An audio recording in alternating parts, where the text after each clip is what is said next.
ನೀವು ಇನ್ಮ್ಯಾಗ ಬಟಾಟಿ ಚಿಪ್ಸ್ ಅದು ಮನೆಯೊಳಗೆ ಮಾಡಾಕತ್ತಿದ್ರಪ್ಪ ಅಂತಂದ್ರೆ ಹಪ್ಪಳ ಅದು ಮಾಡಕ್ಕೆ. ಸೊ ನೀವು ಐತೆ ನೋಡ್ರಿ ಹೆರ್ಚು ಮನೇಲೆ ಬಟಾಟಿ ಹೆರ್ಚಿ ಐತೆ ನೋಡ್ರಿ, ಕೈ ಪೇನ್ ಮಾಡ್ಕೊಳಕ್ಕೆ ಹೋಗಬೇಡ್ರಿ. ಅದ್ರ ಬದಲಿ ಐತೆ ನೋಡ್ರಿ ಶಾಪ್ಸಿದಾಗ ಸಿಗುವಂಥ ಈ ಒಂದು 3-in-1 ವೆಜಿಟೇಬಲ್ ಕಟ್ರನ್ನ ಐತೆ ನೋಡ್ರಿ, ಯೂಸ್ ಮಾಡಿರಿ. ಇದ್ರದಿಂತ ಐತೆ ನೋಡ್ರಿ ನೀವು ಸೈಕಲ್ ತುಳಿಯುವಂಗೆ ಪೈಡಲ್ ತುಳಿದಂಗೆ ಐತೆ ನೋಡ್ರಿ, ಕೈದಿಂತ ಒಂದು ಬಾಜೂರುವಂಥ ಟೂಲ್ನ ಐತೆ ನೋಡ್ರಿ, ತಿರ್ಗಿಸಿದ್ರಪ್ಪ ಅಂತಂದ್ರೆ ಸಟ್ ಅಂತ ಹೇಳಿ ಬಟಾಟಿ ಸ್ಲೈಸ್ಗಳು ಐತೆ ನೋಡ್ರಿ ಸೆಕೆಂಡ್ಸ್ ಒಳಗೆ ಆಗ್ತಾವೆ.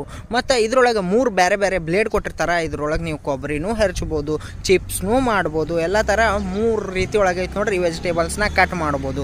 ಈ ಒಂದು ಟೂಲ್ ಮ್ಯಾಗಿನ ಸೈಡ್ ಐತೆ ನೋಡ್ರಿ, ನೀವು ಬಟಾಟಿನ ಇನ್ನೊಂದು ಐತೆ ನೋಡ್ರಿ ಪ್ರೆಸ್ ಮಾಡಕ್ಕೆ ಹೇಳಿ ಒಂದು ಎಕ್ಸ್ಟ್ರಾ ಪಾರ್ಟ್ ಕೊಟ್ಟಿರ್ತಾರೆ ಡಬ್ಬಿಗತ್ಲಿ, ಅದನ್ನು ಐತೆ ನೋಡ್ರಿ ಬಟಾಟಿ ಮ್ಯಾಗ ನೀವು ಒತ್ತಿ ಬಾಜು ಸೈಕಲ್ ಪೈಡಲ್ ಇರುವಂಥದ್ದನ್ನು ಐತೆ ನೋಡ್ರಿ ನೀವು ತಿರುಗಿಸಿದ್ರಪ್ಪ ಅಂತಂದ್ರೆ ಅವಾಗ ಭಾಳ ಈಸಿಯಾಗಿ ಕೆಲಸ ಆಗ್ಬಿಡ್ತದೆ ನೋಡ್ರಿ. ಚಿಪ್ಸ್ ಮಾಡ್ಬೋದು, ಕೊಬ್ಬರಿ ಹೆರ್ಚ್ಬೋದು, ಉಳ್ಳಾಗಡ್ಡಿ ಕಟ್ ಮಾಡ್ಬೋದು. ಸೊ ನಿಮಗೂ ಏನಾರ ಈ ಒಂದು 3-in-1 ವೆಜಿಟೇಬಲ್ ಕಟ್ಟರ್ ಬೇಕಾಗಿತ್ತಪ್ಪ ಅಂತಂದ್ರೆ ಕಮ್ ಪ್ರೈಸ್ ಒಳಗೆ ಕಮೆಂಟ್ ಒಳಗೆ ಲಿಂಕ್ ಕೊಟ್ಟಿನಿ, ಲಿಂಕ್ ಮ್ಯಾಗ ಕ್ಲಿಕ್ ಮಾಡಿರಿ, ಆರ್ಡ್ರ್ ಮಾಡಿರಿ.